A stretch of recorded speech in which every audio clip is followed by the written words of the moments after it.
know, it's true. It's hard to believe all these years. It is true. You may not like what I have to say.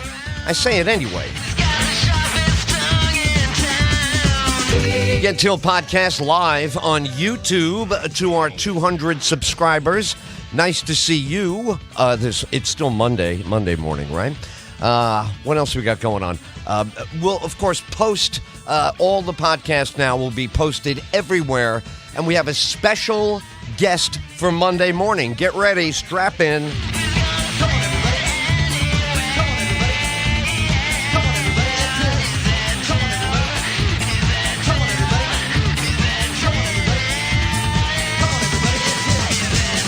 I bet you a lot of guys are sitting at work or sitting around the house, whatever, today going, dude, I made such a big mistake in my life. Why am I working for this company? I should have opened a comedy club like that guy, Alex Soto, that Ed Tyll is always posting about. Alex, welcome to the Ed Tyll Show. A pleasure to have you on. You have no idea how many layers of honored I am to be here, Mr. Tyll. Man, I grew up listening to you because I'm too old to remember how to watch things. We only listened to the radio back in the day. And just hearing that song, everybody, come on, everybody, Ed Tyll, man, you're making me feel young. I have to be quiet because my dad's driving. He's trying to listen. So what's happening, man? That's exactly what's going on, by the way. I don't think we've aged at all. Just the equipment is a little older. But we, right, I think, are the same age. All right, it's true what I said in the open, right? A lot of guys will sit there, gals too, and go, man, I should have struck out on my own. Why am I on somebody else's wagon train with my life? So when you get right down to it, why did you want to do that? Why was that your choice to open the joke joint, to open a comedy club? I mean, the world needs it. There's no question about the demand for smiles and comedy. But on your side of the ledger, what was it that made you take that step? Well, I'll be honest with you, Ed. This is kind of like an experiment in humanity. I basically have, as a born and raised Floridian, I like to say I have a redneck diversified portfolio, which means I own three little one-bedroom rentals that I rent to older Puerto Rican ladies who clean houses in the area that I live in, which is known as the Villages, Florida. It's the retirement mecca of the universe. And I call that my paycheck. And then I also own a chauffeur business taking people back and forth to the airport. I call that my peanut butter jelly money, right? Right. I opened up the nightclub because I feel like if I don't get out and try to make people laugh while I'm healthy and strong, I'm just going to sit on the rocking chair in the front of my house with the shotgun in my lap, rocking, waiting for quote-unquote them to come. You know what I mean? So, yeah, I love this. But let me go a little deeper with this, right? There are other choices that are a lot less labor intensive. There are easier ways, and also this wanting to do something good. Talk about that. Why do you like the path that you chose? What is it that matches well with you? Well, I feel like as time is progressing, whatever politics you're into, whatever faith you believe in, I feel like there is something coming. And I'm doing my best to try to hold on to a little bit of the old-fashioned, meaning, man, what is it, a spoonful of honey helps the medicine go down, you know? And I'm in a situation where I'm trying to get people to enjoy themselves right in front of themselves without having to be, you know, we call ourselves a pleasant distraction. And I'll be honest with you, I was anticipating, you know, whatever the difficulties of opening a place is, but I feel like we're so far down in this, whatever it is I'm trying to figure out. When I open the floor, the door is like, you know, we offer free dinner every night. We do quality entertainment. We call it a 5-star feel for a 3-star deal. And sometimes people just can't understand. What do you mean you're giving me free dinner? I'm like, listen, man, this is the time and this is the reason why you need to be here. You know what I'm saying? Because people just don't, like, they think there's an agenda. There's always something on the other foot, that something's going to drop, and that's just not the case. And sometimes we can just take a moment, clock out of life, distract ourselves and I'm not into, like, I missed the generation of being into video games. I can't do it. I can't pay attention long enough. I don't even watch TV anymore because everything is so fast right now. So when I'm able to put on my shows and we do our thing, it's like we take reservations over the phone like the old days. It's just a whole different vibe, you know? So what we're doing is we're trying to give you this experience that usually costs 2 to 3 times more expensive in other markets. And I'm in a giant retirement community, so we're trying our best to balance that whole thing out. It's working out real good so far, and I'm also excited to know that on next month, July 13th, Saturday night, we have a big guest coming. You know what? I am so looking forward to this. I got a bunch of shows leading up to it, but yours is really going to be the crown jewel at Joke Joint on July 13th. It's been so long now, it feels like for me, where I've been able to bounce off the walls and just take scatter shots at society. That's what the radio show offered me in the beginning. That's why the show was a good match for me, because I grew up in a neighborhood in the Bronx where my grandfather and my uncle were out in front of the building talking about everything from the moon landing all the way down to where to get a pair of shoes that are quality shoes still in New York back in 1961. So let me interrupt you for a moment. I'm so sorry, this is your show, but how long do we have to talk? Oh, I don't know. I didn't put a clock on it. As much time as we need. Because there's been a question I've been wanting to ask you, and I was wondering if I could. Yeah. Absolutely. Because when I try to explain to people, when I was a young man, when were you at Real Radio? What years? Do you recall? Yeah. Yes, I do. Meaning exactly what years? Exactly. You got it. I arrived November of 1993. 93. So I was just like, so I was like 17, 18 years old when I was listening to you a lot. Wow. And you predate, like, when I try to explain to people your style of talk, it was predating political converse. Like you weren't like leaning into one or another political arena. You were just seemed like you were equally angry at everybody.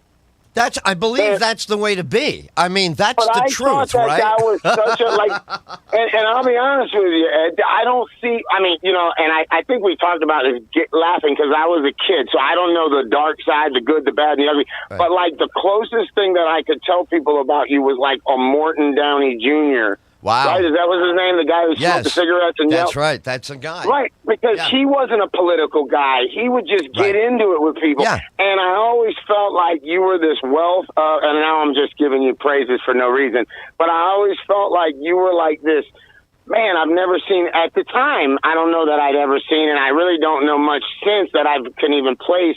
Like you were almost like an antagonistic character, but you were always bringing a universal point to something. It wasn't one way or the other, left, right. You know, it was predating all that stuff. Yeah, no, listen, you're right on the money. Where did you get, the question I had said after all that was, where did you get that from?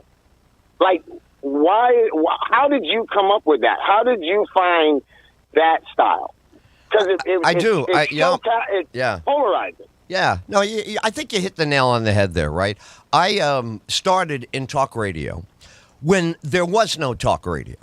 Right. They had a couple of talk shows in New York City where I grew up, and there were two guys that seemed to do exactly what you said. They were current events driven, which I am. I love current events. I mean, I was 8 when they shot Kennedy. So as an 8-year-old kid, you got to sit in front of the TV around the clock.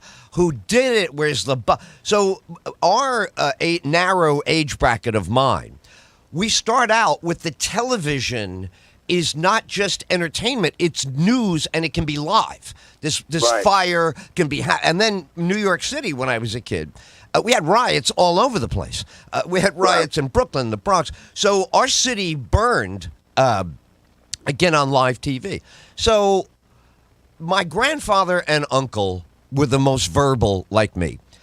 They also were noticeably on nobody's side. The mayor sucks. The protesters suck. This guy, Right. so right away, I took the cue. There's no, good guys, bad guys. This is a scramble for what everybody can get. And the other thing they believed in, I think, came out in the show, is I'm still a passionate student. I learn every day. I don't care if it's another country that's in the news that day. And I spend 2 hours now on why Senegal? Why is everybody going to vacation in Senegal? Where is Khartoum? Why is I'll go deep on stuff because it's fun. And that makes, I believe, that's what makes interesting conversation for people. Me, right? I get to use what I learned to express myself. But I'm also passing along words and ideas. See, you said it before. This is my big thing. I love universal truths and points, right? We're in a very petty era.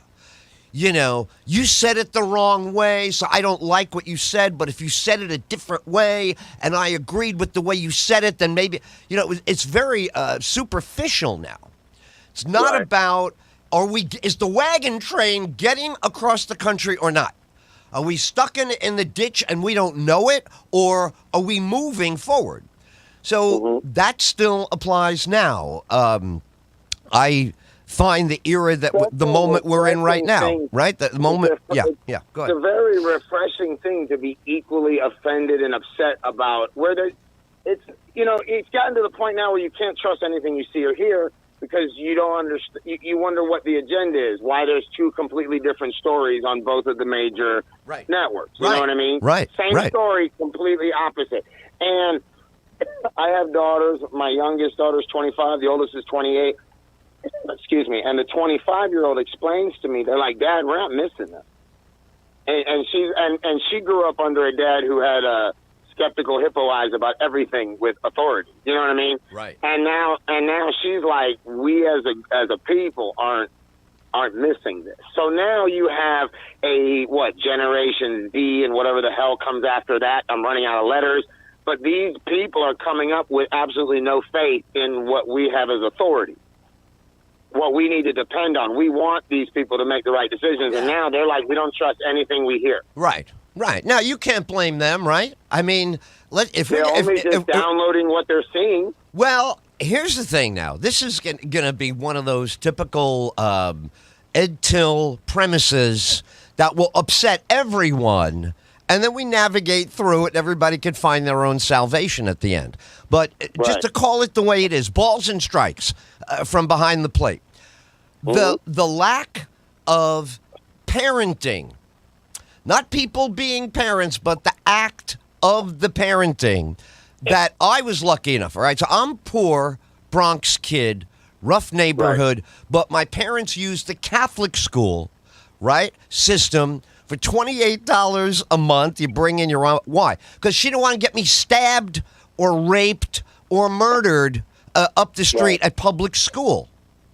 Right. Now, this is a reality. Raping, murdering children in public school is a reality. In the 1950s when I'm born, you don't need a CNN to tell a parent. Okay.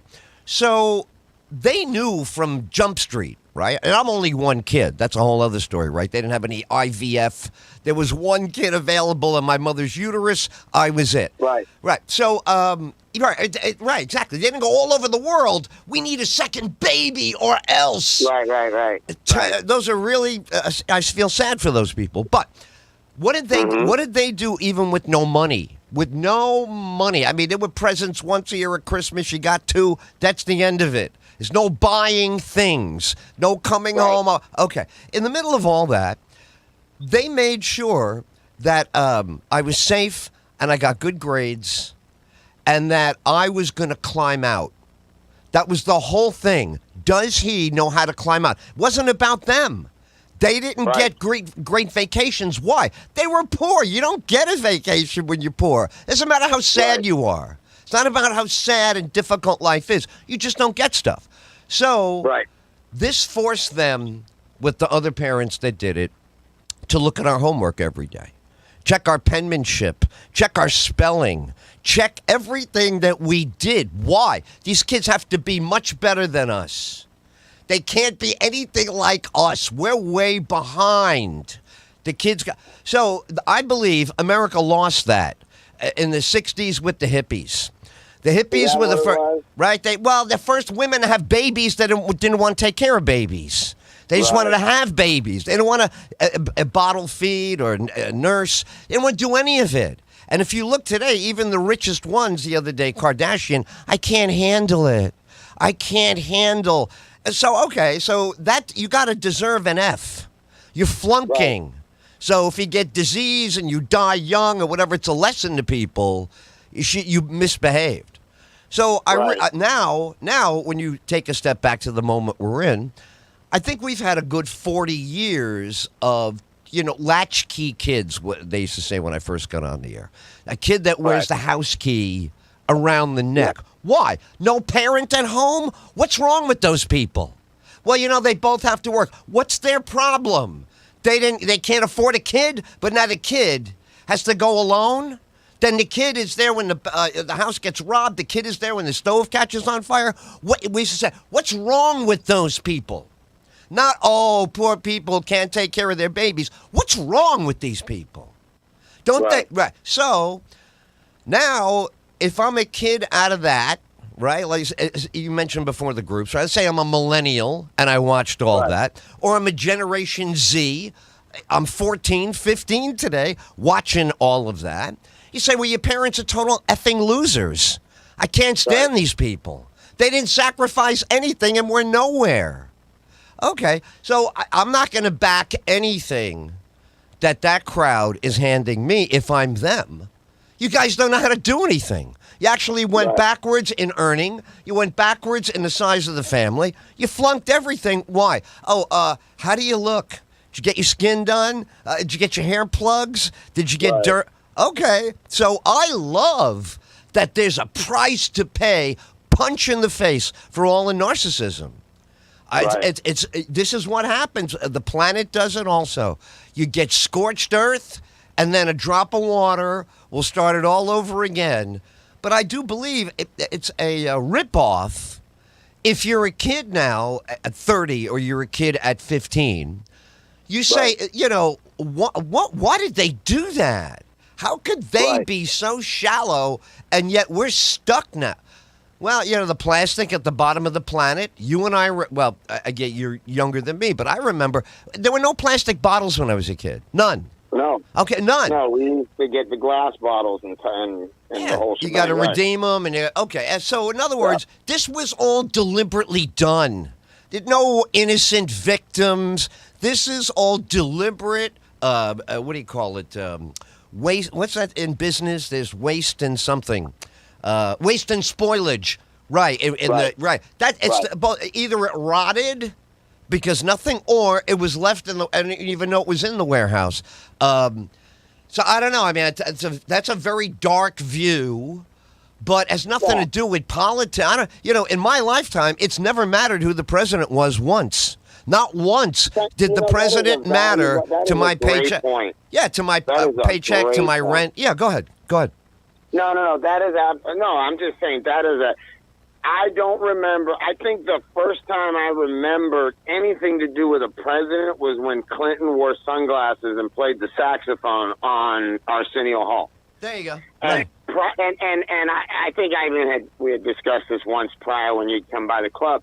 But my whole world of politics and everyone in my town in country boy Central Florida, our political foundation was built on one line in an Alabama song, a country song sung by Alabama. The line was, most folks said that Wall Street fell, but we were so broke that we couldn't tell. Right. And that's more or less what I like to call Florida politics. There you go. Right. Y'all and anything north of Ocala, y'all just stick to yourself. Listen, bro, and this is what you and I talked about things that we want to talk about in the future. Yeah. If Palestine isn't in my backyard, I don't know where it is. Now, I don't want anything ill will to be on anybody. I'm like so focused on the things that are like the problems that are happening on my street. Yeah. That it would probably do me a great, and I think a lot of other people a great service to key into Mr. Know-It-All at Tyll and be like, where the hell is Palestine? You know what I mean? Right. You don't have to answer that if you don't know. I'm just saying. No, I love you brought it up because this is another one of my complaints. Now we're really going through the Ed Tyll list here. Let's go, Ed. Let's do. No, I mean I love calling it like it is because it starts people thinking, even if they hate what I say, it's unavoidable to think about what I'm saying. But here it is. Just the way you phrased it is perfect. That's what the starting point. Where is Palestine, and what has it got to do with me? You know, okay. So that is the answer. The answer is, or I should say, that is the poignant question. The answer is that we're the world's empire, whether we like it or not. You want to call us USA is number one. We're big. We have a lot of bombs. You try to attack us, we blow you up, and our money is worth more than your money. Even if you have more of your own, coming from us, the money is worth more, no matter who you, even China. The other day, China's like, we're selling some American dollars. Go ahead. You'll be back. What are you going to buy? Rubles? Yeah, why don't you call your buddy Putin and see if you want his money? So knowing that we have bombs and money, and also that we would like to stay the lifestyle we have. I live on a mountaintop. I live near the river. I do what I want. I camp. I work. We want this, what we have. We want it. Even though we bitch to high hell, we want it every day. Okay. So the only way to have it, this is the hard part for people, is you have to multitask, and you were supposed to know where Palestine is. And you're supposed to know where all of them are. And you're supposed to understand Ukraine, not just bitch about it. You're supposed to understand. So the fact that we don't, see chapter 1, this is why. Why would we have such difficulty with world geography, countries? Because who cared about geography class except me? I loved geography class when I was in school. Who cared about history class? Who wanted to look at the globe, and who didn't even notice that the globe was in the room? Right. Okay. So what I believe the tragedy of what I'm saying is, the irony at least, if not the tragedy. The irony is all of this was made easier with the thing that's screwing us right now. We're getting screwed by the internet. The internet's not helping us. But the internet, you can look up the population of Gaza, Lebanon, the what do you call it, the Amalfi Coast, and whatever you want to know, just type it in, boom. You will get the dry data. But ask people, do they care about this? Do they understand, geez, boy, I hate immigration, man. This illegal immigration. You know what? The only people who say that are people with air conditioning say that. Right. If you were running with a baby across a prairie trying to not get eaten by a wolf or whatever, believe me, you could care less where safety was. So, not only that, but if any of these people ever need to convert a garage into an apartment, you will definitely want to know where the immigrants are, okay? Because those are the ones that are going to be building it. Every day. You got it. And do my lawn. That's the first thing that happened when I went to L.A. I went to Los Angeles, and I moved into a neighborhood where my buddy from Orlando already lived. He moved to L.A. a year before I did, because I'm going to get you all set up. It's a great neighborhood. Great. So now it's the first day we have to do the lawn. And he told his lawn guys that I was moving in and we're going to do his lawn. And 25 guys showed up to do my lawn that day. They're all strangers. They were all Mexican, but all of them were anxious to be the lawn guy. So this is what I try to tell. But you know what? It doesn't fit. If you're angry because you're broke and your life's going nowhere, then the first thing you want to do is smack the hell out of somebody who's worse off than you and tell, I also believe these people, not these people who are these people, it's everybody. It's a lot easier to complain about somebody else's crap sandwich than to try to do with your crap sandwich and make the best of it. You know what I mean? All the way. All the way. So the thing is you got people that want to free Britney because they don't want to try to face their own reality. Right. And when you ask me, the first question is, why did you do a club? Yeah. It's because I'm an immigrant son, and I've never met an immigrant that isn't working harder than me. There you go. So, and the thing is I have a joke on stage, a whole bit that I do where I said I finally came to the conclusion that I was going to come out to my family. I brought them out. I came out of the closet. I said, Mom, Dad, guys, I need to let you guys know the truth. I am a workaholic. and I can't be embarrassed about it anymore. And they're all like, we all kind of knew, son. We just didn't want to embarrass you, you know. And so now I just have to be honest with people. The idea of people that don't want to work, have 3 or 4 jobs. Like I have a full-time whatever I do, but I always have had 3 or 4 hustles. You always do. You as an entertainer and a big-time fancy pants radio guy would get these deals where you could go and get in front of the mattress store. Right. This time, and those are like when the cops do the extra gigs where they light up by the stadium. Yep.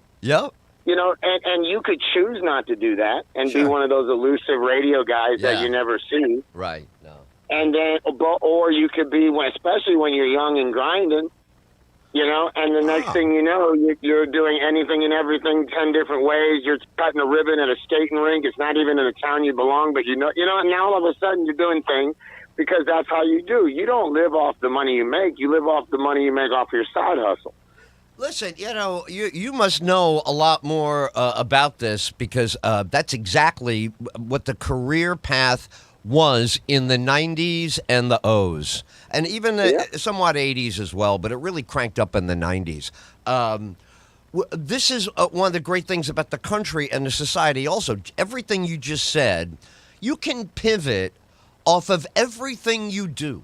Now, me, I chose words when I was a kid.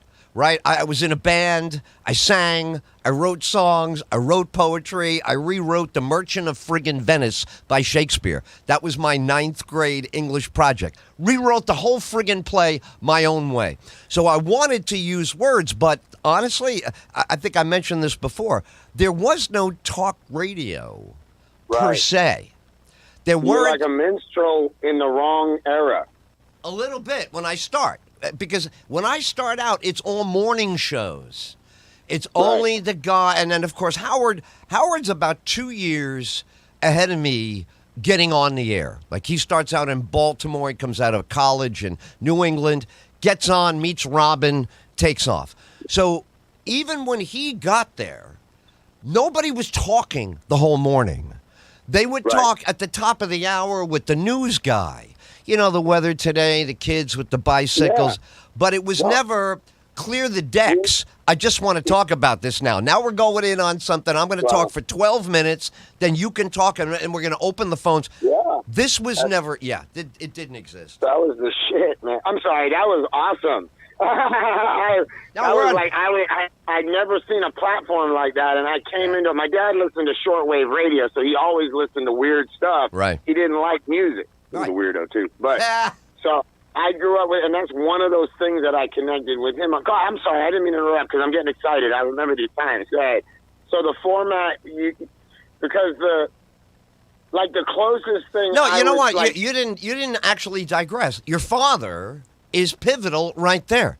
There was a crowd of guys like your dad that were looking for interesting, thought-provoking conversation. They didn't want to hear, hey, what's up, man? How you doing? They were interested in stuff. So shortwave, and there was another band. There was shortwave and something else. The ultra low power stations were the same way.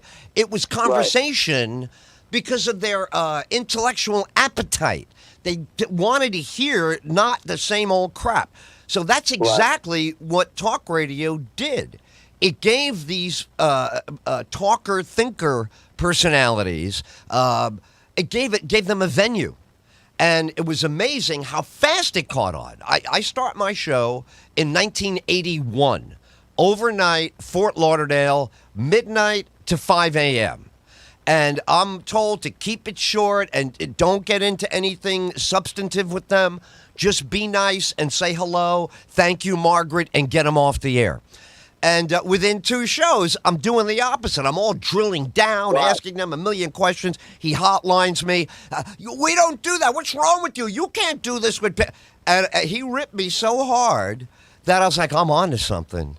Like this guy is losing his mind, and yet I remember those where they would be like, "Hello, Margaret, state your case," and then all right, thank you. All right, clicking over to John. John, what are you thinking? And like there was never a dialogue. I remember that. Yeah, it's so crazy. And it would always be like, "Welcome to Voice of the People." Okay, Margaret, in Calabasas. I've been listening, Ed, for a long time, and I think the caller 2 calls ago was all wrong. And okay, well, thank you, Margaret.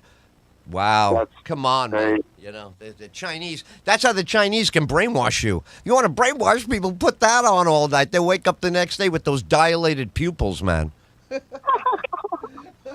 Yeah, man. So my father was crazy about what it was, too, and I think there's another thing is I'm sure you're kind of the same way. My brain spins a different way than other people. Like, I'm just always on fire. My brain's always spinning.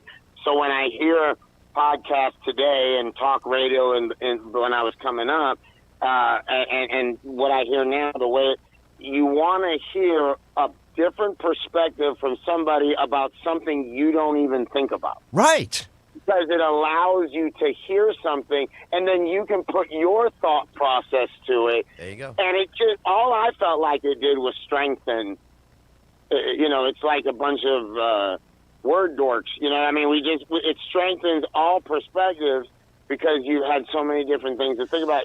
Most people don't even get me started on that. Dumb people. But anyway. Yeah, right. No, I mean, it's very annoying. Just like you, the minute you think of it, you can almost go right off. But okay, here's my next Tyll question. I'm so sorry. It's not every damn. It's like, I would assume, because this is, and again, here I am talking butter, but I would assume this would be like somebody talking to Howard Stern in New York, because I was here. Oh, yeah, I was in Central Florida. So, like, you were the Howard Stern before Howard Stern existed in Florida. Well, that was the thing, right? Howard really created a demand. The word of mouth is like, wow, we don't have a guy like that. I never heard the word Howard Stern before I heard you. Wow, that's Howard Stern came to Real Radio after you, and I had no outside circle around except Real Radio. That's it. Yeah. So I had never heard of Howard Stern. I thought he was some new guy. That's funny. Wow. So the thing is my next question is, when you came out, or when you started doing this, right? How did you know to navigate? Did you just get in trouble a lot in the beginning? Oh yeah, it's all I did. No, dude, I was in the general manager. You know, it would always go like this. I would have no idea that I upset somebody having done the show. They would keep it from me until the show was over. And then I would step out and take one step into the hallway. Hey, Bill wants to see you. What? What happened? Well, he'll tell you when you get in there. So right away, then he would have the cassette queued up to what I said that he didn't like. And he would say, shut the door. And I would go, what? It was a good show. That was a good show, but what about this? What am I going to do with this? Then he would hit the button, and I would say something like... I say, come on, man. Why don't you go inside and have sex with the rest of your relatives, okay? Leave me alone. That's not so bad, right? Go have sex with the rest of your relatives and leave me alone. In other words, I can see how that must have been crazy. Well, he would say, now look at this. Now this was the big meeting. He would say, now look at he would play the cassette. Look at this. And I go, oh, wow. He goes, yeah, these are all messages that I'm supposed to call back. These are all people bitching and want me to take you off the air. How disgusting. What am I? And I would say, well, you should enjoy this. This means that people are I don't enjoy. So I went through, 5 or 6 years of that. But then it really caught on. I mean, I was getting offers all the time to move up in market rank. So when I finally got up to, Chicago, then they didn't go through this drama anymore with you because they got it. The guy would go, "Oh yeah, you had a good show. Now I have to talk to 25 people." So I wasn't getting yelled at. They knew they were in the game of this is how it works if you're doing it, if you're getting it done. So yeah, that's you get. There's a great line in the movie 13 Days about the Cuban Missile Crisis, and President Kennedy is bitching to his chief of staff. He goes, every goddamn day with these guys. And the guy says, Jack, we'll take our beatings as we go. Wow. Right. Wow. We're just That's taking, a great line. we know they're going to punch the crap. Just go in there, take your beating, and keep going. Feel up and just do what you got to do. Right. Exactly. Okay, next question. So sorry to make this about you, Ed. It's okay. And tell me if, because I don't know what is not allowed to be talked about, but I'm sure you know the name Alex Jones, right? Of course. Oh, of course. I know him well. I ask you, did his brain crack because of the amount of information he saw, and does that ever worry you? Because I know I don't know enough to be crazy about that, and I purposely want to stay that way. Right. But you know things that are atrocious, and you know things that are amazing. You also know some shit. I'm sure you know there's some kind of weird disease that they're creating, that they are stabbing with a pencil from behind, and it's getting pissed off. You probably know all kinds of stuff. So the thing is does that... Right. I got a friend of mine who is way too poor to be as smart as he is, and it just drives him nuts, these facts that he knows. And I go, man, stop watching stuff or looking at it because it's driving you nuts. Does that ever bother you? Like because of what you know, has it ever... Well, listen, both things that you mentioned there are tied together, right? You got Alex Jones as an example of this, but your larger question is true for anybody. If you go into these deep dives on subjects, I love Wall Street. So crypto, all this stuff, I'm studying like crazy, and my learning curve has accelerated so much in the last 2 years in Wall Street because Wall Street is moving on. AI, all of this is happening. So that does invigorate me a little bit. The problem that you've identified very correctly is if you go in too deep, you lose the recreational fervor and the fun energy. Now it becomes you versus the mountain, and that's when you're no longer objective analyzing. You're rather, you're arguing with the enormity of the task. So you can't get lost in the library. You're still using the library, right? I got to use the library, but I can't go in the back just to see if there's one more book. We're not playing how to exhaust the library. We're trying to solve a problem using the library. So that's now with him in particular. I know him from the earliest days. He and I were on the same station, and the guy who brought him to the station, program guy, says to me, "Hey, man, I got Alex Jones to be your guest today at 3 o'clock when you come on. He's going to start tonight." I said, "Oh, fantastic. I heard of this guy. He's a little wild." "Oh, no, he's great. He's heard you. He loves you." I said, "Wow, he's heard me. Okay, great." So now it's time to have him on, and music comes up. Come on, everybody, at Tyll. And I go, ladies and gentlemen, my pleasure to introduce somebody I've heard so much about. We're going to meet him together. Alex Jones is joining me. Hey, Alex, what's going on? Ed Tyll. I'm sure you know that George W. Bush was behind 9/11. He brought... I said, this is hello? I said, this is how you say hello to me? I said, well, it's going to be a long interview. Let's go. I'm a 9/11 student. I can tell you where all the rubble is. Let's go. I know for a fact Bush did not... and that was it. 20 minutes of him trying to convince me that George Bush wanted the towers to come down. So, and then here's another irony. I can't believe you asked me about him. 2 years later, his wife is divorcing him, and she calls into my show. I know he's been Wow. on your show, and she's going on and on. I said, well, he sounds like a handful on the air. I can't imagine being married to him.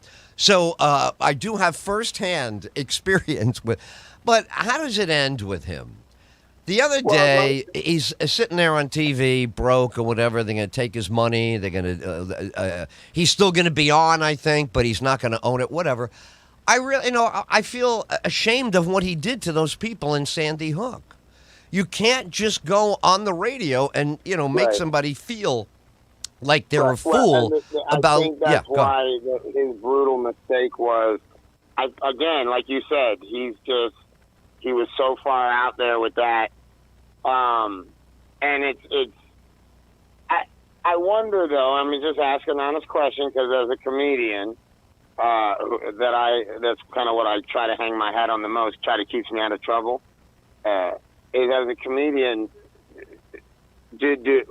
was his punishment worth what he did? Well, as a comedian, I don't know. If you go on the Tonight Show, they probably. I don't think there's any. You can't. I don't think I can construct it. So I'll take that back about the Tonight Show. If you just go out and you perform in front of people, no matter what you're doing, music, talking, but you're out there, and now you damage them. I don't know how you do it. Maybe you drive their housing prices down. You go, you know what? There's nuclear radiation in this whole neighborhood. These houses are worthless. Everybody who lives there is going to die from cancer. And I'm telling you, I got the report right here. So within 2 days, all the real estate places won't touch the neighborhood. It's on television. That's radioactive. Yeah. And yet, you don't have any of this for real. You're doing this because, it gets you ratings. So you've damaged them, right? That's what it is, Ed Tyll, because in 60 seconds, you answered something in a logical way that I can wrap my head around. Because just between you, me, and Jesus, because there's nobody but 200 listeners, I was told on the thing. I know people who killed people and gotten off in the courts. Right. Murder. Yeah. Yeah. And I'm like, God dang, it's one. I mean, but then again, you're right. If it causes so much collateral damage or ripples in the water, Yeah, I mean, then this is right. This is a tough one in the American society, but we do have the law. If I take you out in public and you are a private person, you're not a celebrity, you're just the person you are, but I take you in public and I denigrate you and say awful things about you, even true or false, doesn't matter. I'm denigrating you publicly. Okay. We consider that in American society a damage that is recoverable. I got you, yeah. You got when you do it, the printed word, it's libel, and the spoken word is slander. So you got libel and now these are very sketchy. This is like for the super sensitive types because there really is no damage. The damage is in your mind and you feel it, but we've recognized it in the society. But when you go with First Amendment and you go with, show me the damage, and then all you have is a wet handkerchief, you've been crying for the last 2 years, you can't go to work, it gets sketchy with people, whether they want to. But we've agreed to it. What are we going to do? It's 100 years. And honestly, I'd rather err on this side than err on the other side, people jumping off the roof, committing suicide because other people are humiliating them in public. I'm glad we got some kind of safeguard, even if it's imperfect. It doesn't actually. Right. Yeah. So that's what I. And I say as the comedian, I'm not as born again as I used to be, but I was a born again Baptist fundamentalist coming up for about 20-ish years after I got off the bandwagon of being the bad boy. So I actually have it instilled in me to not really want to push the envelope. I am only just a house of freedom of speech because I do promote a Saturday night adult comedy show, which BTW, you'll be headlining next month. Excited about that. But anyhow, with that being said, I don't really want the worst of the most graphic stuff. I don't even like hearing it because of how I was raised. But with that being said, I don't want to not be able to at least give the person the opportunity to have the ability to say it. You know what I mean? I think, you said it just right. I mean, that is exactly the way it should be. It's hard to put real circumstances into what you just said, but that's exactly right. You want it free, because if you shut somebody down for saying something crazy that you think has very little value, the next time something crazy comes along that has a lot of value, they're going to use the fact that you shut the other guy down to shut down the valuable thing, and then we would lose both. So we're supposed to be able to tolerate the nonsense so we could get the common sense. But it's not easy to do, man. And the 20th century was not easy. 21st century is going to be very difficult with the deep faking now. That everybody can imitate Ben Franklin, and George Washington said this, and, the Beatles sang this. This is not going to be good, because we're not all in great shape. Witness the previous issues that we talked about, right? People are moving slower, thinking slower. It's a little more laborious now, and the technology is going to zoom out ahead of us with the AI. AI is going to whoosh, light years ahead of us. What is that? Because I tell you this, I was all kinds of creeped out by that, because I had a guy do the new. I'm all excited about it. I'll show it to you. He's doing. He did the intro to my show, like a little 60-second thing. Yeah. And it sounds like a big band is playing, and it's like something you'd see at the beginning of a Johnny Carson show. And this guy did it in 15 minutes with AI, and he did it for free. There you go. Wow. And I'm like, and that was like kind of one of my first glimpses. I was like, oh man, this is going to be a problem. I mean, well, yeah. How did that strike you? What was your first thought when he handed you that thing in 15 minutes for free, and it was easy to do? What struck you? God's honest truth. The first thing that struck me was, I'm going to enjoy the profits. Give me 1 second. I got to just get fired up here real quick. Yeah. There we go. Can you hear me okay? Yeah, I got you. Yeah. So there was the first part of me said, yes, this is awesome. And in the back of my mind, I go, and this is how it ends. Okay. Right. So in other words, you didn't feel any misgiving about what you described, right? Hey, the guy did something, did it right away, almost instantly, did it for free. I have it. You didn't have a misgiving about that. No, I said this is the future of the end. Like, okay. Now you can see the last exit on the highway. Now you see. Yeah, no. Right. Well, you used to be able to, you would hire a band. Yeah. I don't even know how big a band that is. That sounds like what? I'll send it to you. It's crazy. Yeah. And the thing is, and then I looked at him, and me, the first thing in my head is, what would this be worth? Like, to be able to walk in and be like, give me $200 and I'll make you the song that revolutionizes your business, like a jingle. Right. Or give me, like, I have a whole nother conversation we can have on another date about how the guy says, hey, I can do some consulting work for you for like $800 a month, right? Right. And then this other guy who he knows, he's explaining to me, and I'm dealing with a guy right now. The guy who's telling me $800 a month, he's about to do something where he's about to put out an estimate for $25,000. And I'm listening. And then he goes, and the guy that I'm working with has a contract out for $1 million. And I go, I draw the line there. I'm not sure what the hell that even means. Right. You know what I'm saying? Because with all this AI stuff. Yeah. What are we talking about? Well, you know what? I mean, I'm going to tell you, you're ready. I mean, you got to hold on to your seat now. Everything that an AI is going to create for you, and in other words, just like that, hey, I need a theme song for a certain kind of show. Here are the details, and here's your theme song. Pops out at you. In order to create that by AI must find it somewhere, read it, and give it back to you. That's what AI does. AI scrubs a universe of things.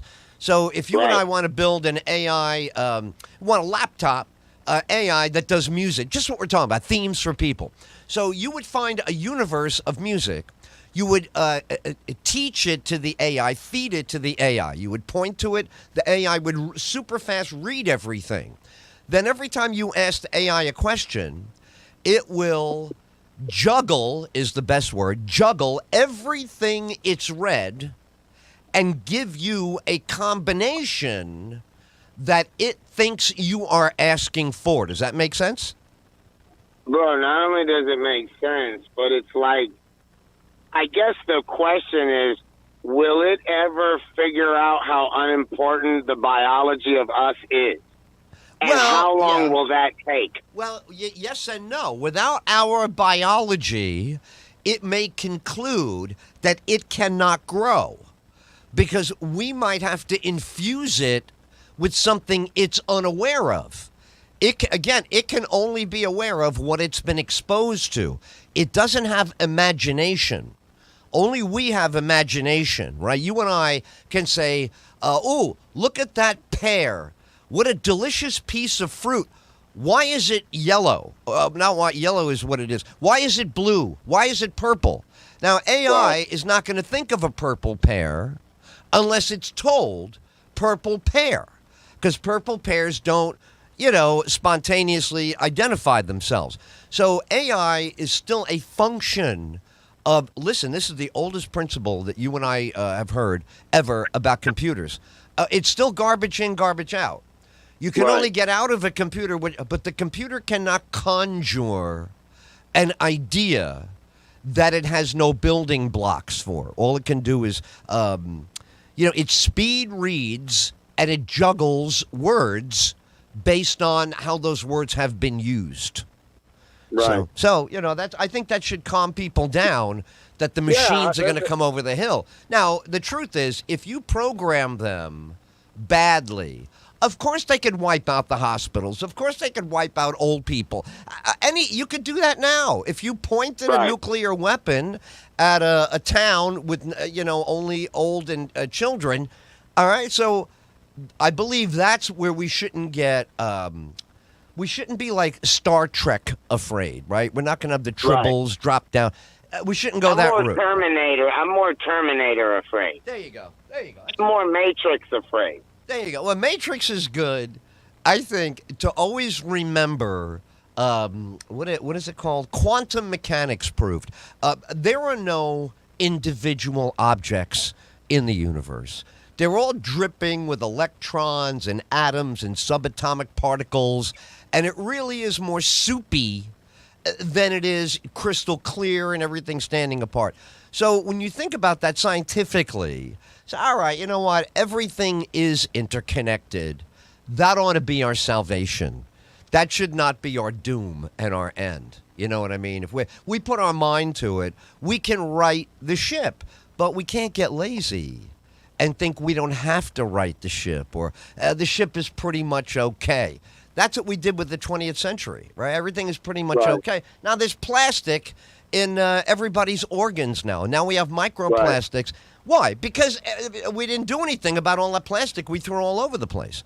So and something about the generations, B holes are getting bigger. I don't know, man. I hear all about that crazy stuff too. I don't know. There you go. Right. In other words, a human being is going to adapt. Right. Right? In other words, I think tall people are going away, aren't they? I think in the world is getting... I kind of think, with the exception of athletics, they kind of do need to go away because they cramp my style. So... But I'm an NBA fan. You know what I mean? Yeah, that's what I'm saying. With athletics, we got to keep them around for that. We do. We absolutely do. So let's see. A couple of things about the 13th. Let's talk about the 13th. I'm very excited about this. Is it true? I think I got unofficially. Matt Nagan is also going to perform that night? Yes, we've enlisted the Nag. He's coming back. Oh, my God. Now, this guy, he and I have been friends since 2003. And I remember the open mic that we used to go to on the way Upper West Side of Manhattan. All the other open mics were downtown, but if you went way up to 110th and all the way over to the west side, West End Avenue, you'd get to this crazy mic, and he and I used to go an hour early. We used to be hanging out on the sidewalk, just doing material, back and forth, back and forth. It was some of the best times ever. Him and another couple of friends of mine. So that's fantastic. Number two, this is as wild as it gets, right? In other words, there's not going to be any limitations on my observations, right? Right. We are openly promoting this as an adult show. Buckle up. It's time. Strap in. Yeah, strap in. Get yourself some gel pads. Try not to hurt yourself because this is going to be, I like to say, because some people go, oh, my God. I never, it's very explosive. I'm very explosive. There's a lot of volume and there's a lot of, right, a lot of volume and there's a lot of body movement. This is right, I will be throwing my torso all over the place. This is, because you probably can understand this next observation. I've been doing senior citizen comedy for a couple of years as well.